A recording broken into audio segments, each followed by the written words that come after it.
4 road course wins in a row. It is impressive. It is otherworldly. It has been another dominant display by SVG, and let's talk about it for a few minutes. Because at the end of the day, what SVG did in Watkins Glen was incredibly impressive. He ended up leading 38 of the 90 laps. Now, Ryan Blaney did also run off at the first part and ended up leading 35 laps. He decided that he was going to save himself until later in the race, though, SVG. And, yeah, brought it home. Didn't get the fastest lap. That went to Kyle Larson, who finished 15 laps down. But led the most laps on the day. Led, what, nearly half the laps. Just an incredibly impressive run. Anybody else who led laps on the day generally did quite well in these areas. I'm saying Blaney, I'm saying Busher, who won last year with that last lap pass on SVG. Briscoe ended up leading a handful of laps, and Ryan Preece ended up with a lap lead as well. As did Brad Keselowski, who was unfortunate with that puncture late in the race. What is it with the bad luck for the RFK guys? But yeah, SVG was a man of the moment. Completely understandable. Elsewhere, there were some other top performers who were quite impressive, and some who you probably expect to be slightly further up the order. Like Christopher Bell in second was good. He didn't lead a lap all day, nor did Byron in fourth. Nor did Suarez in seventh, which was great. Second best Trackhouse driver. He ended up beating Chastain. All 3 Trackhouse cars in the top 10. That is wonderful. The other 2 in the top 10, Bubba Wallace and Tyler Reddick. Wallace has been impressive this year. He's just been consistent. And yeah, Reddick has been consistent generally, but he's somebody you'd expect to be slightly higher up than 9th on the road course, especially, given his Road Am win. That was impressive for RCR back in the day. And AJ Mundinger as well, 11th. Now, maybe it's because some of the things that made these people good changed the next gen. It doesn't really track across for Reddick. Might track across for Mundinger. But SVG's managed to get it absolutely spot on. I saw Corey LaJoy talking about it, and it is because he's driving it like he drove a supercar. He's just driving a supercar with less downforce. It has a big diffuser at the back of it, but it doesn't have the massive wings that the Gen 2 supercars did.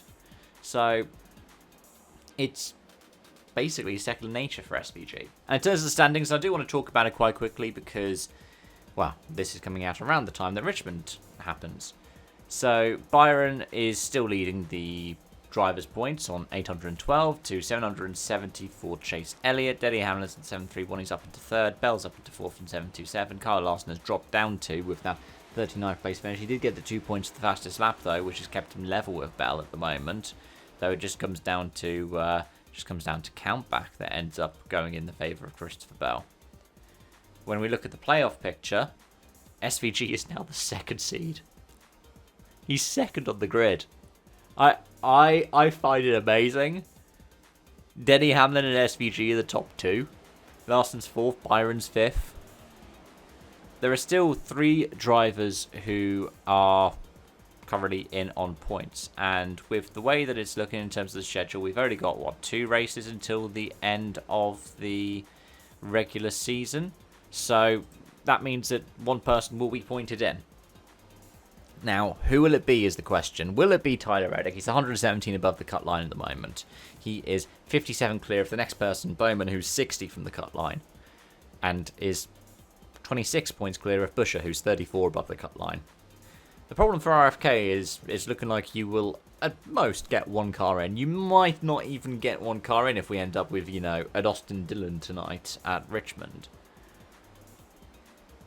But we could easily see it that no lockout for Hendrick, or we could see one of the 2311 cars not make it, and it be Tyler Reddick who made it to the Championship 4 last year.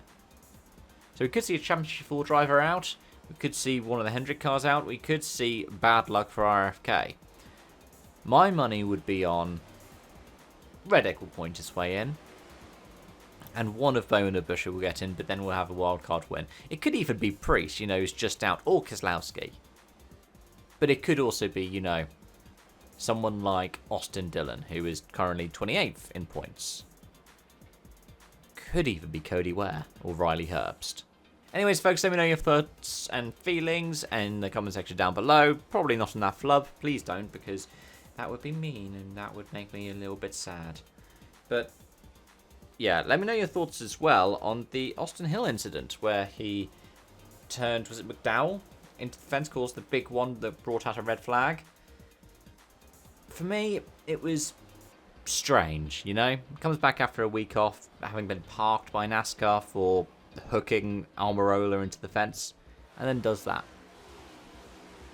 Anyways, till next time, so bye for now.